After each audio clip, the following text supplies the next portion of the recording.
Hello. Karibu kwenye module 3. Module ambayo tunaangalia tunaita strategic analysis, ambapo hapa tuta focus kwenye kufanya analysis kwa kutumia zinaitwa structured analytical tools. Na tunapozungumzia strategic analysis tunazungumzia mambo makubwa kama manne hivi. Tunazungumzia kufanya SWOT analysis, key areas hizo. Tutaangalia PESTEL analysis, tutaangalia stakeholders analysis na tutaangalia beneficiaries analysis. Katika hizo analysis, kwa nini tunazifanya strategic analysis? Kwanza tunataka kuelewa performance drivers.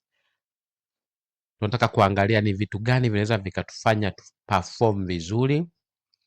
Lakini pili, tunataka kuangalia identify opportunities zilizopo ni zipi, lakini pia tujue nini ni risks au challenges zilizopo.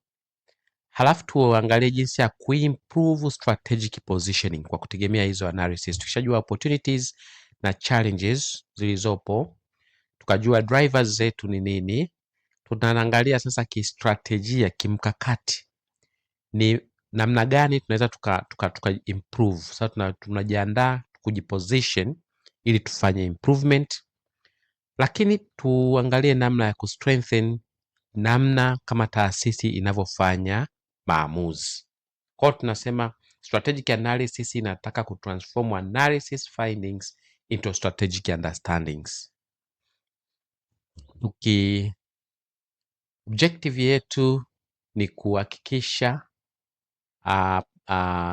na strengthen evidence based strategic analysis kwa kutumia structured analytical tools.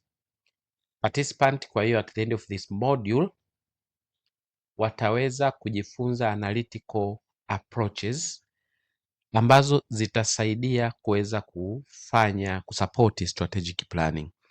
Actually, unapofanya strategic planning kwenye level ya kutengeneza strategies, eneo kubwa linategemea sana analysis ulizozifanya. Kwa hiyo approach unazozitumia zinakujasaidia kuweza kusupport strategic planning yako. Mambo tutakayo cover nimeshasema ni SWOT analysis. Kutakuwa kuna lesson number 3.1 yenye itazungumzia SWOT analysis. Lesson number 3.2 yenye itazungumzia PESTEL analysis. Lesson ya 3.3 tutaangalia stakeholders analysis. Lesson ya 3.4 itakuwa ni beneficiaries analysis. Na module hii ita introduce hizo 4 analytical skills kama nilivyosema. Sasa expected output is the support strategic synthesis na kufanya prioritization, ambapo tuta conduct strategic analysis, tuta identify strategic priorities, tuta analyze institutional environment na kusupport strategic decision. Kwa through these 4 lessons utajua jinsi ya kufanya SWOT analysis, utajua jinsi ya kufanya PESTEL analysis, utajua jinsi ya kufanya stakeholders analysis na utajua jinsi ya kufanya beneficiaries analysis, kwa maana ya kujiandaa kufanya strategic planning.